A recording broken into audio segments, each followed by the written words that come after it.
Students দেখো আজকে পড়াবো ট্যাক্সোনমি। ট্যাক্সোনমি জিনিসটা কি? বিজ্ঞানসম্মতভাবে জীবেদের বৈশিষ্ট্য নির্ধারণ করা, তাদের শনাক্ত করা, গোষ্ঠীভুক্ত করা বা শ্রেণীবিন্যাস করা ও নাম প্রদানের মাধ্যমে নির্দিষ্ট রীতি মেনে সাজিয়ে রাখাকে ট্যাক্সোনমি বা বিন্যাসবিধি বলে। এইখানে খেয়াল করো, নির্দিষ্ট রীতি মেনে সাজিয়ে রাখা। আচ্ছা, তোমরা যদি কোনো বড় লাইব্রেরিতে যাও, দেখবে বিভিন্ন ধরনের প্রচুর বই আছে। আচ্ছা, ওই বই যদি কোনো নির্দিষ্ট নিয়মে না সাজানো থাকে, আমরা খুঁজে পাবো? দেখো, আমরা যে লাইব্রেরিয়ানকে বলি, স্যার এই বইটা আমাদের দিনে একটা নির্দিষ্ট বইয়ের নাম বলবে, সঙ্গে সঙ্গে বের করে দেবে। কোটি কোটি বইয়ের মধ্যে থেকে, লাখ লাখ বইয়ের মধ্যে থেকে একটা বই বের করে দেবে। তাহলে এটা কি করে সম্ভব? নির্দিষ্ট রীতি মেনে সাজিয়ে রাখলেই সম্ভব। এই কারণেই ট্যাক্সোনমির দরকার। দেখো, বিজ্ঞানসম্মতভাবে জীবেদের বৈশিষ্ট্য নির্ধারণ করা, তাদের শনাক্ত করা, গোষ্ঠীভুক্ত করা বা শ্রেণীবিন্যাস করা ও নাম প্রদানের মাধ্যমে নির্দিষ্ট নীতি মেনে সাজিয়ে রাখাকে ট্যাক্সোনমি বা বিন্যাস বলেছে। এই ক্ষেত্রে সে নির্দিষ্ট নীতি মেনে সাজিয়ে রাখাটা কাজটাই করা হয়েছে। সুইডিশ বিজ্ঞানী ক্যারোলাস লিনিয়াস 1753 খ্রিস্টাব্দে উদ্ভিদের কৃত্রিম শ্রেণীবিন্যাস, দ্বিপদ নামকরণ ও হায়ারার্কি পদ্ধতিতে জীবের শ্রেণীবিন্যাস করে আধুনিক ট্যাক্সোনমির সূচনা করেন। তাই লিনিয়াসকে ট্যাক্সোনমি বিদ্যার জনক বলে। আবার শোনো, সুইডিশ বিজ্ঞানী ক্যারোলাস লিনিয়াস 1753 খ্রিস্টাব্দে উদ্ভিদের কৃত্রিম শ্রেণীবিন্যাস, দ্বিপদ নামকরণ ও হায়ারার্কি পদ্ধতিতে জীবের শ্রেণীবিন্যাস করে আধুনিক ট্যাক্সোনমির সূচনা করেন। তাই লিনিয়াসকে ট্যাক্সোনমি বিদ্যার জনক বলে। ট্যাক্সোনমির উপাদান কি কি আছে দেখো। ট্যাক্সোনমির উপাদান আছে শনাক্তকরণ, নামকরণ, শ্রেণীবিন্যাস, প্রামাণ্য, দলিল সংরক্ষণ। কতগুলো উপাদান আবার মনে রাখো? শনাক্তকরণ, নামকরণ, শ্রেণীবিন্যাস, প্রামাণ্য, দলিল সংরক্ষণ। আর কি আছে দেখো, এপিতে ক্যান্ডল থিওরি অফ এলিমেন্টারি বটানিতে ট্যাক্সোনমি কথাটি প্রথম ব্যবহার করে। ঠিক আছে, এই পর্যন্ত লিখে নাও স্টুডেন্টস। এবার দেখো ট্যাক্সোনমি হায়ারার্কি। জীবের শ্রেণীবিন্যাসের ক্ষেত্রে ট্যাক্সোনমি ক্যাটাগরিগুলিকে ক্রমান্বয়ে ছোট থেকে বড় বা বড় থেকে ছোট সাজানোর রীতিকে ট্যাক্সোনমি হায়ারার্কি বলে। দেখো, ছোট থেকে বড় হতে পারে বা বড় থেকেও ছোট হতে পারে। ট্যাক্সোনমি হায়ারার্কির সবচেয়ে ছোট র্যাঙ্ক হলো প্রজাতি। একদম ছোট র্যাঙ্ক কি? প্রজাতি, সবচেয়ে ছোট র্যাঙ্ক। আর সবচেয়ে বড় র্যাঙ্ক হলো রাজ্য। সবচেয়ে বড় র্যাঙ্ক কি? রাজ্য। হায়ারার্কিতে যত ছোট থেকে বড়, মানে উপরের দিকে, ছোট থেকে বড় যত উপরের দিকে যাওয়া যায়, জীবের সাদৃশ্য তত কমতে থাকে, কিন্তু শ্রেণীবদ্ধ জীবের সংখ্যা বৃদ্ধি পায়। শ্রেণীবদ্ধ জীবের সংখ্যা বৃদ্ধি। আবার বোঝো, ট্যাক্সোনমিক হায়ারার্কি সবচেয়ে ছোট র্যাঙ্ক হলো প্রজাতি ও সবচেয়ে বড় র্যাঙ্ক হলো রাজ্য। হায়ারার্কিতে যত ছোট থেকে বড় উপরে র্যাঙ্কে যাওয়া যায়, জীবের সাদৃশ্য তত কমতে থাকে, কিন্তু শ্রেণীবদ্ধ জীবের সংখ্যা বৃদ্ধি পায়। এবার দেখো, শ্রেণীবিন্যাসের ক্ষেত্রে জীবদের গোষ্ঠীভুক্তকরণের স্তর বা পর্যায়গুলিকে র্যাঙ্ক। এই যে বললাম সবচেয়ে বড় র্যাঙ্ক জিনিসটা কি? শ্রেণীবিন্যাসের ক্ষেত্রে জীবদের গোষ্ঠীভুক্তকরণের স্তর বা পর্যায়গুলিকে র্যাঙ্ক। ট্যাক্সোনমি ক্যাটাগরি বা এই পর্যায়গুলি র্যাঙ্ক এবং ট্যাক্সোনমি ক্যাটাগরি বলে। যেমন প্রজাতি একটি ট্যাক্সোনমিক ক্যাটাগরি, এই প্রজাতি একটি ট্যাক্সোনমিক ক্যাটাগরি। এবার দেখো ট্যাক্সন। যখন কোনো নির্দিষ্ট ট্যাক্সোনমিক ক্যাটাগরিকে নির্দিষ্ট জীব বা জীবগোষ্ঠী দ্বারা প্রকাশ করা হয়, তখন ওই নির্দিষ্ট জীব বা জীবগোষ্ঠীকে ট্যাক্সন বলে। যেমন আম গাছ ম্যাঙ্গিফেরা ইন্ডিকা হলো একটি ট্যাক্সন বা যা প্রজাতি নামক ট্যাক্সোনমিক ক্যাটাগরির অন্তর্গত। এরপরে দেখো, এই যে রাজ্য কিংডম, এটি হলো সবচেয়ে বড় ট্যাক্সোনমিক ক্যাটাগরি বা সমস্ত পর্বগুলির, এই যে সমস্ত পর্বগুলির সমন্বয়ে এটা গড়েছে। এরপরে দেখো বিভাগ বা পর্ব, ডিভিশন। এক বা একাধিক সম্পর্কযুক্ত শ্রেণীগুলিকে এক হচ্ছে বিভাগ বা পর্ব বলা। শ্রেণী কি জিনিস? শ্রেণী হচ্ছে কতগুলো সম্পর্কিত বর্গের সমন্বয়ে গঠিত হয় শ্রেণী। আর বর্গ, অর্ডার, এই যে বর্গ, অর্ডার হচ্ছে কি? কতগুলো সম্পর্কিত গোত্রের সমন্বয়ে গঠিত হয় বর্গ। আর গোত্র, কতগুলো গোত্র হচ্ছে উৎপত্তিগতভাবে ও ঘনিষ্ঠভাবে সম্পর্কিত এক বা একাধিক গণের সমন্বয়ে গঠিত হয়। আর জেনাস, জেনাস গণ, পরস্পর সম্পর্কিত এক বা একাধিক প্রজাতির সমন্বয়ে গঠিত হয় গণ। আর প্রজাতি হচ্ছে যে প্রাকৃতিক জীবগোষ্ঠী অনুরূপ জীবগোষ্ঠীর থেকে জননগতভাবে পৃথক, তাকে প্রজাতি বলে। এটি হলো ট্যাক্সোনমির সর্বনিম্ন ক্যাটাগরির অন্তর্গত। এরপরে এইগুলো যদি আমি একটা উদাহরণ দিই তাহলে সহজে বুঝতে পারবে। এই পর্যন্ত লিখে নাও স্টুডেন্ট। দেখো, মানুষের ক্ষেত্রে প্রজাতি হচ্ছে স্যাপিয়েন্স। উপরে ওঠো। গণ হচ্ছে হোমো, গোত্র হোমিনিডি, বর্গ প্রাইমেট, শ্রেণী ম্যামেলিয়া, পর্ব কর্ডাটা, আর রাজ্য অ্যানিমালিয়া। আর আমের ক্ষেত্রে দেখো, প্রজাতি ইন্ডিকা, গণ ম্যাঙ্গিফেরা, গোত্র অ্যানাকার্ডিয়াসি, বর্গ স্যাপিন্ডেলিস, আর শ্রেণী ডাইটিলেডনি, আর পর্ব অ্যানজিওস্পার্মি, আর রাজ্য প্লান্টি।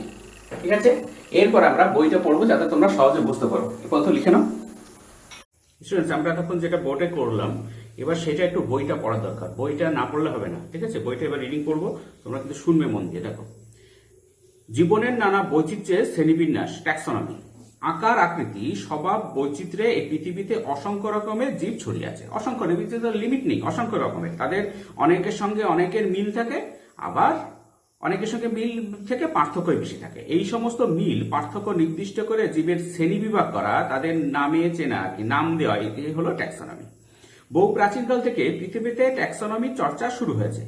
যেদিন থেকে মানুষ নিজেদের মধ্যে ভাষার মাধ্যমে যোগাযোগ করতে শেখে, সেদিন থেকেই মানুষ বিভিন্ন জীবকে আলাদা করে চেনার চেষ্টা করেছিল।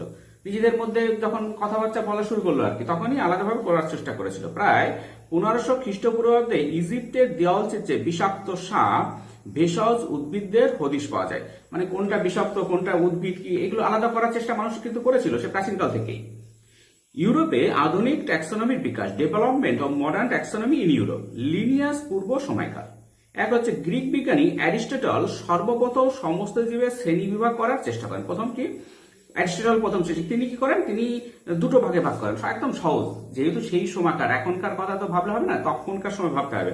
তিনি দুটো ভাগে ভাগ, একটা হচ্ছে মেরুদণ্ডী আর একটা অমেরুদণ্ডী, দুটো ভাগ করে দেন, সহজ এরকম। আর অ্যারিস্টটলের শিষ্য থিওফ্রেস্টাস 500 উদ্ভিদের শ্রেণীবিন্যাসকারীদের হিস্টোরিয়া প্লান্টেরাম নামক বইয়ে লিপিবদ্ধ করেন। প্লাইনি দ্য এল্ডার নামক ইতালীয় ট্যাক্সোনমিস্ট ন্যাচারালিস হিস্টোরিয়া নামক বইয়ে বহু উদ্ভিদের বিবরণ, তাদের ল্যাটিন দ্বিপদ নাম লিপিবদ্ধ করেন। 16 শতকে লেন্স আবিষ্কার, অষ্টাদশ শতকে ক্রান্তীয় অঞ্চল থেকে প্রাপ্ত অসংখ্য নতুন জীব ট্যাক্সোনমি বিদ্যা চর্চা আরো বাড়িয়ে দেয়। প্রকৃতিবিদ চার্লস ডারউইন 1830 খ্রিস্টাব্দে গ্যালাপাগোস দ্বীপ থেকে ফিন্স ও অন্য পাখির, আর রাসেল ওয়ালেস ও বেটস 1850 খ্রিস্টাব্দে দক্ষিণ আমেরিকা থেকে প্রজাপতির অসংখ্য প্রজাতি আবিষ্কার করেন।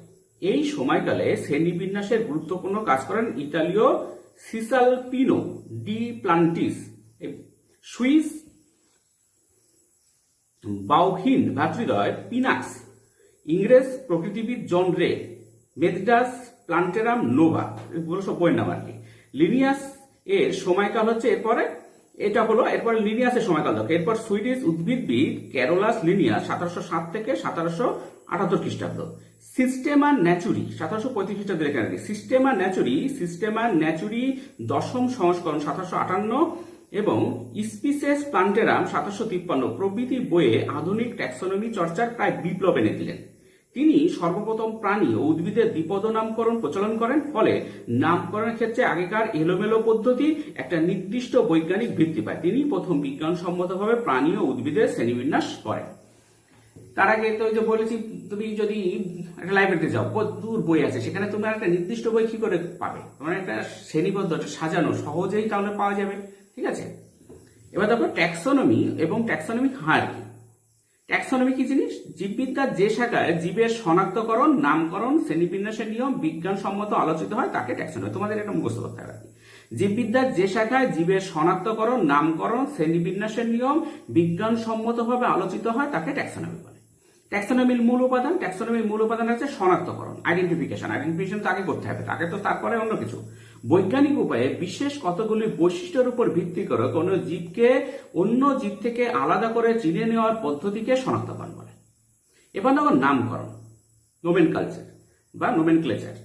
বৈজ্ঞানিক নিয়ম মেনে প্রতিটি জীবের পৃথক নাম প্রদান হলো নামকরণ। ঠিক আছে? বৈজ্ঞানিক নিয়ম মেনে প্রতিটি জীবের পৃথক নাম প্রদান হলো নামকরণ। এবার দেখো শ্রেণীবিন্যাস। পরস্পর সম্পর্কযুক্ত জীবদের বৈশিষ্ট্যের উপর নির্ভর করে পৃথকীকরণকে বলে শ্রেণীবিন্যাস। ট্যাক্সোনমি বিদ্যার জনক হলেন ক্যারোলাস লিনিয়াস। তিনি সিস্টেমা ন্যাচুরি প্রথম সংস্করণ 1735 খ্রিস্টাব্দে বইয়ে সর্বপ্রথম ট্যাক্সোনমিক হায়ারার্কি প্রকাশ করেন। এটি লিনিয়ান হায়ারার্কি নামে খ্যাত। কি হায়ারার্কি? লিনিয়ান হায়ারার্কি। এবার দেখো ট্যাক্সোনমিক হায়ারার্কি। কোন জীবে ট্যাক্সনগুলি শ্রেণীবিন্যাসের বিভিন্ন ক্যাটাগরি বা র্যাঙ্কে ক্রমান্বয়ে বড় থেকে ছোটতে সজ্জারীতিকে বলে ট্যাক্সোনমিক হায়ারার্কি। ট্যাক্সোনমিক হায়ারার্কির বৈশিষ্ট্য কি দেখো? বিজ্ঞানী লিনিয়াস স্থূল সাদৃশ্য থেকে ক্রমশ সূক্ষ্ম সাদৃশ্যের দিকে গিয়ে সমস্ত জীবকে যথাক্রমে বড় থেকে ছোট 5টি ধাপে বিভক্ত করেন। পরবর্তীকালে তার আরো 2টি ধাপ, পর্ব এবং গোত্র যোগ করা হয়। যার প্রবক্তা কিন্তু লিনিয়াস নন আর কি। এই ধাপগুলিকে বলে ক্যাটাগরি বা র্যাঙ্ক। স্থূল সাদৃশ্যে শ্রেণীগত ধাপে বহু সংখ্যক জীব একসাথে থাকে। যখন একদম স্থূল তখন অনেক জীব থাকে। পক্ষান্তরে সূক্ষ্মতম শ্রেণীগত ধাপে কেবলমাত্র জীবের একটি প্রজাতি অবস্থান করে। স্থূলতম শ্রেণীবিন্যাসের ধাপ হলো রাজ্য। একদম স্থূল মানে সবচেয়ে বড় আর কি। স্থূলতম সব শ্রেণীবিন্যাসের ধাপ হলে সবচেয়ে বড় হচ্ছে রাজ্য। পৃথিবীতে জীবের মাত্র 5টি রাজ্য আছে। প্রতিটি রাজ্যে আছে অসংখ্য জীব। এবং সূক্ষ্মতম শ্রেণীগত ধাপ হলো প্রজাতি। এটি শুধুমাত্র পারস্পরিক জননে সক্ষম সমরূপী জীবদের সূচিত করে। ট্যাক্সোনমিক হায়ারার্কি 7টি ক্যাটাগরি। একটা হচ্ছে রাজ্য, পর্ব, শ্রেণী, বর্গ, গোত্র, গণ, প্রজাতি।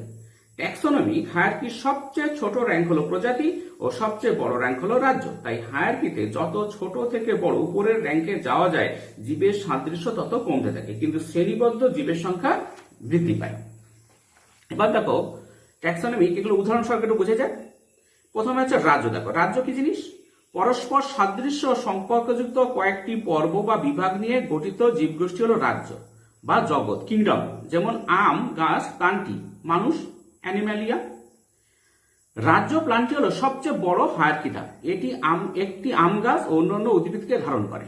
আবার প্রাণীর ক্ষেত্রে সমস্ত বহুকোষী প্রাণী মিলে তৈরি করে সবচেয়ে বড় ধাপ রাজ্য, অ্যানিমালিয়া। খেয়াল করো, আবার রাজ্য প্লান্টি হলো সবচেয়ে বড় হায়ারার্কি ধাপ। একটি আম গাছ ও অন্যান্য উদ্ভিদকে ধারণ করে। সমস্ত আম গাছ শুধু সমস্ত উদ্ভিদকে ধারণ করছে। আবার প্রাণীর ক্ষেত্রে সমস্ত বাহকোষী বা বহুকোষী প্রাণী মিলে তৈরি করে সবচেয়ে বড় ধাপ রাজ্য, অ্যানিমালিয়া। এরপরে দেখো পর্ব বা বিভাগ। পরস্পর সাদৃশ্য সম্পর্কযুক্ত কয়েকটি শ্রেণী নিয়ে গঠিত বৃহত্তর র্যাঙ্ককে বলে পর্ব, ফাইলেম। যেমন আম এনজিওস্পার্মি বা গুপ্তবীজী, আর মানুষ কর্ডাটা। উদ্ভিদের ক্ষেত্রে পরবর্তী ছোট ধাপ বিভাগ গুপ্তজীবী, যাদের বীজ থেকে লুকানো থাকে। যেটা বীজ লুকানো থাকে আর কি। আবার যেসব প্রাণীদের নোটোকর্ড থাকে তাদের বলা পর্ব কর্ডেটা রাখা আছে। নোটোকর্ড যাদের থাকে তাদের পর্ব কর্ডেটা রাখা আছে। শ্রেণী দেখো, পরস্পর সাদৃশ্য সম্পর্কিত কয়েকটি বর্গ মিলে তৈরি করে শ্রেণী, ক্লাস। যেমন আম ডাইকটিলেডনি বা দ্বিবীজপত্রী, আর মানুষ হচ্ছে ম্যামেলিয়া বা স্তন্যপায়ী। হায়ারার্কি সিঁড়ির পরের ধাপ হলো শ্রেণী। যাদের দুটি বীজপত্র যেমন আম থাকে তারাই দ্বিবীজপত্রী শ্রেণীর অন্তর্ভুক্ত। দেখো আমের তুমি যদি একটা আটি করো দেখবে দুটো ভাগে ভাগ হয়ে আছে। আবার সব স্তন্যপায়ী কর্ডাটাদের যেমন মানুষ শ্রেণী ম্যামেলিয়ায় রাখা হয়। এবার দেখো বর্গ। পরস্পর সাদৃশ্য সম্পর্কিত কয়েকটি গোত্র মিলে যে জীবগোষ্ঠী সৃষ্টি হয় তাকে বর্গ, অর্ডার বলে। যেমন আম স্যাপিন্ডেলিস, মানুষ প্রাইমেট। বর্গ হলো শ্রেণীর নিচের ধাপ। বিশেষ বৈশিষ্ট্যের জন্য আম গাছকে স্যাপিন্ডেলিস বর্গে রাখা হয়। একইভাবে মানুষ সহ একগুচ্ছ প্রাণীকে আলাদা করে রাখা হয় বর্গ, প্রাইমেটে। এবার গোত্র। পরস্পর সাদৃশ্য সম্পর্কিত কয়েকটি গণ মিলে যে জীবগোষ্ঠী তৈরি করে তাদের গোত্র, ফ্যামিলি বলে। যেমন আম অ্যানাকার্ডিয়েসি, আর মানুষ হচ্ছে হোমিনিডি। গোত্র হল বর্গের নিচের ছোট ধাপ। সূক্ষ্মতর মিলের উপর ভিত্তি করে একগুচ্ছ আম জাতীয় উদ্ভিদকে রাখা হয় অ্যানাকার্ডিয়েসি গোত্রে। তেমনি মানুষ জাতীয় কতকগুলি প্রাণীগুচ্ছ সিঁড়ির যে গোত্র ধাপে থাকে তারা হলো হোমিনিডি। এবার গণ। পরস্পর সাদৃশ্য সম্পর্কিত কয়েকটি প্রজাতি নিয়ে গঠিত জীবগোষ্ঠীকে গণ, জেনাস বলে। যেমন আম ম্যাঙ্গিফেরা, আর মানুষ হচ্ছে হোমো। হায়ারার্কি ধাপের আরো ছোট ধাপ হলো গণ, অর্থাৎ এই ধাপে এসে জীবগুচ্ছের সাদৃশ্য অনেক বেশি হয়, তাই সূক্ষ্ম পার্থক্যের উপর ভিত্তি করে জীবগুচ্ছ পৃথক থাকে। এবার প্রজাতি। একই আকার, আকৃতি ও চারিত্রিক বৈশিষ্ট্য সম্পন্ন জীবের যে ক্ষুদ্রতম গোষ্ঠী নিজেদের মধ্যে যৌন জনন সম্পাদনে সক্ষম তাদের প্রজাতি, স্পিসিস আর কি বলে। যেমন আম ইন্ডিকা, মানুষ স্যাপিয়েন্স। হায়ারার্কি বিন্যাসের সবচেয়ে ছোট ধাপ একগুচ্ছ জীবে নিজেদের মধ্যে বাহ্যিক পার্থক্য আর থাকে না। ঠিক আছে স্টুডেন্টস, আজকে এ পর্যন্তই। তোমরা প্রথমে এটা দেখবে ভালো করে, তারপরে বইটা একটু ভালো করে নিজেরাও পড়ে নেবে, তাহলে সহজে বুঝতে পারবে। আর আমি এডিটিংটা কেন পড়িয়ে দিই, দেখবে তোমরা যদি শোনো তাহলে তোমাদের বেশি মনে থাকবে। দেখুন আমরা গান কিন্তু শিখি না, কিন্তু গান শুনে শুনে মনে রাখতে পারি, সেরকম আর কি। আর তুমি যদি এটা পরীক্ষা করতে চাও, তুমি দেখবে তোমার পড়াটা একটা মোবাইলে রেকর্ড করবে, তারপর তুমি নিজে শুনবে, দেখবে তোমার সহজে মনে থাকছে। ঠিক আছে, এটা একটা পড়াটা একটা খুবই প্রয়োজনীয়। হ্যাঁ, অনেকে বলে স্যার আপনি শুধু রিডিং পড়াটা খুব জরুরি। ঠিক আছে, আজকে এই পর্যন্ত। Thank you very much for watching.